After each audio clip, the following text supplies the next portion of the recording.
First, I'm not speaking for Google. Pie aside.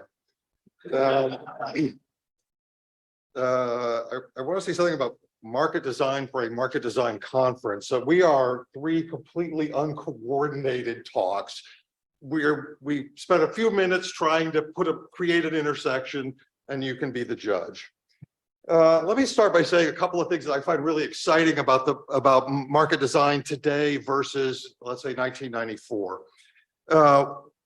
And the first thing I would single out is David Parks and his colleagues who have gotten, and you can argue about how real this is, but they've essentially gotten machine learning to discover Meyerson.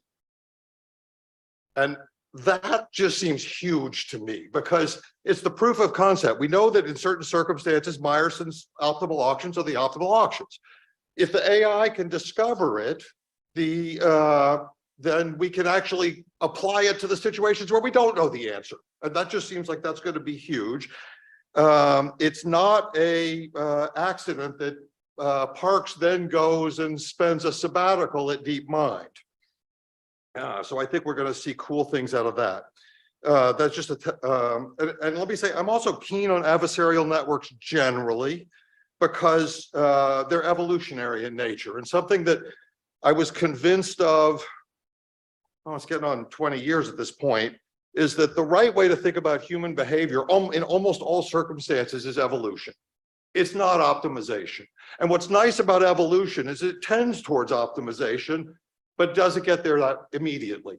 And the reason that's important is when you actually go to look at the data, they don't get there immediately. Nobody plays the Nash equilibrium because you know there are going to be some people out there, and there are plenty of models back to the 90s of this, but you know there are going to be people out there that aren't playing the Nash equilibrium, and you're going to react to them. Even if you're a very sophisticated player, you're going to react to them. And this gives rise to a concept I call the half-life of optimization, which is, at what point are we 50% of the way to the optimum? So thanks to Michael, the answer to that is 6 weeks. And I know that because Michael ran these wonderful experiments where we knew what they were supposed to do because we've tweaked the system, and we can follow how long it took, these are advertisers, how long it took the advertisers to adjust to the thing that we knew they were supposed to do in equilibrium. Because knowing what they were playing before, we can calculate the equilibrium. This is thanks to Michael. But the thing is if it takes 6 weeks to adjust, well, that's really, let me say, it's relevant to a pricing optimization, for example, and also explains lots of other things. Another thing about this technology is that you can build a firm that not only has no employees, it doesn't involve any people whatsoever. It just operates. It's got, it buys from preferably Google Cloud, but it could be AWS. It buys computational GPUs to operate its AI, and it goes and say trades on the stock exchange, or it writes books. And I don't know if you know this, but publishers are shutting down the ability to submit books because they get, well, there's this sci-fi magazine that normally would get about 20 submissions a month, and then in December they got 500, in January they got 5,000, because AI can generate books. Anyway, but you can now launch a company that's what it does, is publish books and operates and doesn't actually need any people. And by the way, those companies could then turn around and say, I'm going to hire somebody. Okay.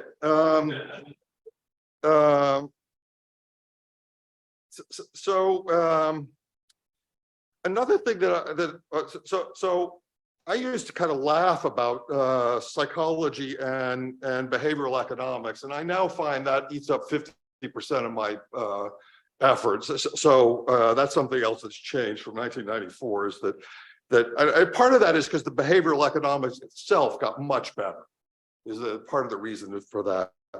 But if you don't, it fits with the evolutionary point. If you don't actually think about the way people behave, you don't actually get the right answer, and that's important. Let me talk a little bit about market design with inside companies, because that's mostly what I've been doing. And it's not uncommon for me to be in the room, and from my perspective, so that is to say, as an economist and sometime computer scientist even, my perspective is actually the least important perspective in the room, because there's engineering, and they're the people who decide whether we can or can't do whatever it is we're proposing. There's marketing, who will make it sell or not, there's finance. If they don't agree to underwrite it, it doesn't get done. And then finally, there's legal, who can come along and just say, no, you can't do that. And so, but here's the thing about, and I don't know if you really want to call this market design, but I speak the engineering language because they love optimization, and we've been doing optimization. I mean, you know, they're happy to talk optimization all day long. Marketing, we invented their language, right? Net present value, the rates of return, all of this stuff. Marketing, you know, that's economics language. The finance people pretend they're a separate field, but it's really just a subfield. And then finally, I know a little bit about legal because I've testified in some antitrust trials. And so I can usually, that's the area I know the least about, but I can usually get along. So what it turns out is that the market design that I do, half of it is just translating. I'm the only person in the room that can speak to everybody in the room. And that's a really useful thing for getting a good outcome. I don't know that I want to call it quite market design, because it operates whether we're talking about markets or not. So it's design of some sort, but it fits with this whole market design toolkit of understand what the customers want and then figure out how to optimize for that. And it's just a different set of customers, because it's the different special interests in the company. And let me say, Dilbert is real, but there's an anti-Dilbert. In fact, for every Dilbert cartoon, there's the opposite Dilbert cartoon, where the manager is listening to the engineer say something that's completely idiotic from a management perspective. Okay. So this is about regulation. Not yet. A point that I wish was made more is that antitrust is a really blunt instrument. It's a bludgeon. At least with regulation, you've got some hope of using a scalpel. Now, let me give you an example that's kind of a pet peeve, which is software doesn't uninstall properly. What incentive does a software writer have to make their software uninstall properly? Because you're leaving them. You're no use to them. This is the least valuable thing for them to invest in. This is a place where you can regulate this, is that, you know, you leave a bunch of crap on my computer that's still running. That could be, you know, that you could use a regulation to get rid of that. All right, but having said that, let me say the innovation cost of regulation is pretty high. The thing about regulation is that big companies can amortize the cost of doing the business over with the cost of implementing the regulations over a large volume of commerce, and the little guys can't. And so in the United States, they just violate the law. In Europe, they don't exist. They follow the law, don't exist. And so the reason that a lot of regulation is harmful to and some of you will think this is obvious, but that regulation is harmful to innovation is because big companies are pretty happy with the status quo. They're big. It's the little companies that are hungry. And so if the regulation differentially impacts little companies, that's going to make it hard for little companies to innovate. And so I kind of, I want to argue that market design for regulation, a lot of it is just using a light touch. And I know Michael's been in the press. In fact, he's having his 15 minutes of fame right now about this exact issue. So hopefully he'll bring it up. Where that leads me next is why the EU has lagged in innovation compared to the United States. And we have this virtuous cycle. It involves universities, venture capitalists, and startups. And it's produced a ton of innovation. And lots of companies that grow to be big companies and employ hundreds of thousands of people. And a major chunk of this virtuous cycle are actually the big tech companies, because they buy a lot of these startups, and that produces a profitable exit, which is what gets the venture capitalists to be willing to put money in. Because if you just said, yeah, I'm putting money in this because I think it's a unicorn and it's going to make $1 trillion, or it's eventually going to be worth $1 trillion, there's so few of those that you wouldn't be able to light the fire. Whereas if, oh, by the way, half of them will get bought by Apple or Amazon or some other big companies, then that fuels that innovation cycle. So that, in a way, like it could do a lot of damage to actually stop the purchasing of these startups. It could do a lot of damage to the innovation cycle. Let me say, this is made all the worse because China is not, they're really gunning for this in space, green technology, electronics, rail, and AI. They're investing like crazy. The Chinese now produce 50% more AI papers than the United States. And even if you condition on them having at least one citation, that's also still true. And that's ignoring self-cites. Okay, Susan brought up content moderation. I want to say that's the one thing I promised to talk about, and then I thought, do I really have anything to say about this? And regulating inputs and outputs is a nice way of kind of framing it, because so Section 230 says a platform is not responsible for content it doesn't create. Why we know that's a bad thing? Way more people are dying of measles. That's why we know it's a bad thing. That's a horrible thing, is that people are putting bad content out there and they are convincing people not to get vaccinated against measles, and then people are dying. All right, so that I think is a proof that something has to be done. The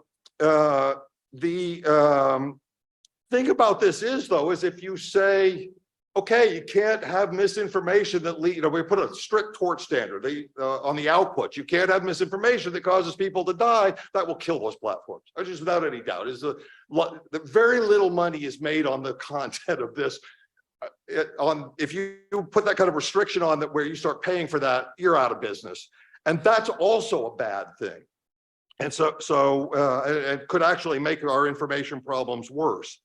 Let me say, we're about to get a deluge of making this whole situation worse, because we can use AI to make our misinformation more effective, and that's coming. And thanks to Facebook, it's been accelerated dramatically, because Facebook very cleverly figured out how to put a large language model onto a single GPU and then lost it and let the bad guys get a hold of this. So you can now run this on a beefy PC. How am I doing on time? Ah, perfect. Oh, I could actually say everything then. So GDPR. So I was involved in the discussions around GDPR. The GDPR is the data protection regulation of Europe. And that's why if you go to a European website, a bunch of pop-ups come up and say you have to, agree. As far as I can remember, nobody was saying predicted the actual problem that GDPR was going to create, which is that you're going to get so many of these pop-ups that either you just say, okay, I'm not going to ever go to a European site again, or you say, and some of the American sites, of course, do it, especially if they think you're in Europe because you're using a VPN. All of a sudden, yeah, you got to agree to all this European stuff. No one actually forecasts that, even though in retrospect, it's obvious. Now, what I forecast, I would use my market design hat, put my market design hat on, is, we charge for our services. Facebook, Gmail, YouTube, But if you give us opt into the free data, we'll give you the service for free. That's what I predicted. As far as I could tell, no one did that. That is, I got that 100% wrong. Now it's still something that's in our back pocket. So it's an interesting experiment. It addresses a real problem that Susan brought up, which is that people don't understand what the privacy implications are. And then there are companies like Target that are not good stewards of our data. And I don't want to single out Target because over 60 companies spilled my credit card information. And so Target was just the first one to hit the news in a big way. And a whole bunch of companies are not taking proper responsibility. So something needs to be done about this, but I don't know. Okay, I literally don't know what to do. Okay, Apple's green bubbles. All right, let me remind you the two-part test for a violation of the antitrust laws. Do you have market power in a relevant market? And did you use that market power to maintain or extend that monopoly power? Okay, so what's wrong with, so first I'm not going to talk about whether Apple has market power. I'll let you be the judge of that. But what's wrong with the green bubbles? You know what I mean by the green bubbles is, so the way iMessage works is that if all the people on the call are on iMessage, you see it in blue. If anyone joins from a non-iMessage app, doesn't have to be Android, could be Windows, but not that many OSs around. I suppose it could be Linux. Hal might join with Linux. The last Linux user. So if anybody joins, the whole thing turns green. And the problem with green is it's a very light green in which the white text is pretty much illegible. This is a brilliant, dirty trick. It's just a brilliant, dirty trick, but it definitely has the effect of locking in and getting the kids to say, ew, don't let the Android in, for example. They actually do another trick that's not much in the news, which is at the same time that they did that, they degrade the quality of video and images. So that, and they do that not just to the Android. You could justify that, you know, so both my wife and both of my kids are on iPhones. You could justify this by when I join, yeah, they're going to send me a bad image and they're going to blame SMS. That would be perfectly fair. But why my wife doesn't get to see the good quality image that my daughter sent out when they're both on iPhones, and that only happens if Android is involved? That's a very dirty trick. Let me also remind you of a dirty trick that's finally gone away, which is for about 10 years, if you were an iMessage user and then you switched to an Android phone, SMS didn't work because iMessage intercepted and did not forward your message. That's a very dirty trick.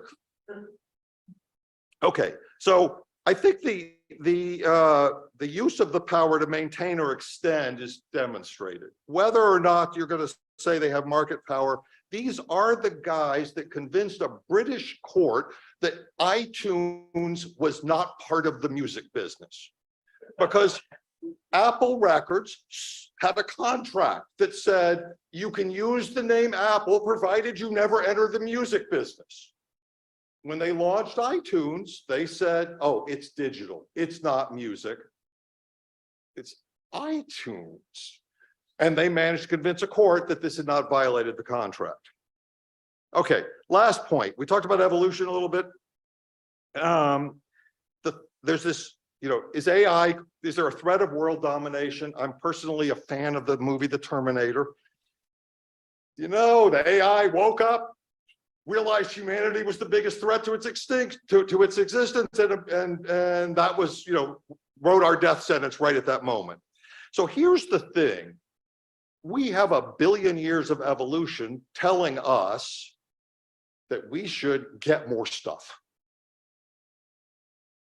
AI has, not a billion years, although it's probably a billion years worth of computation, telling it should get more hours of engagement.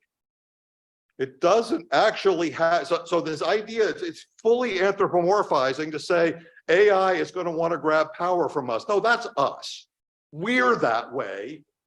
The AI, you shouldn't think of as being that way. Now, it's got lots of problems, and the problems of AI in the hands of bad guys are really formidable, because you think that there's bad spam and misinformation now. Wait till you're getting videos of Obama saying that he actually supports Hitler, because that's easy to do, or it will be easy to do. I don't know that that'll be actually convincing, but that's probably not the right one. So anyway, more of that is coming, and that's the thing that I find really scary about AI, is not that it's going to take our jobs, but that it's going to make the misinformation problem much worse. Thank you.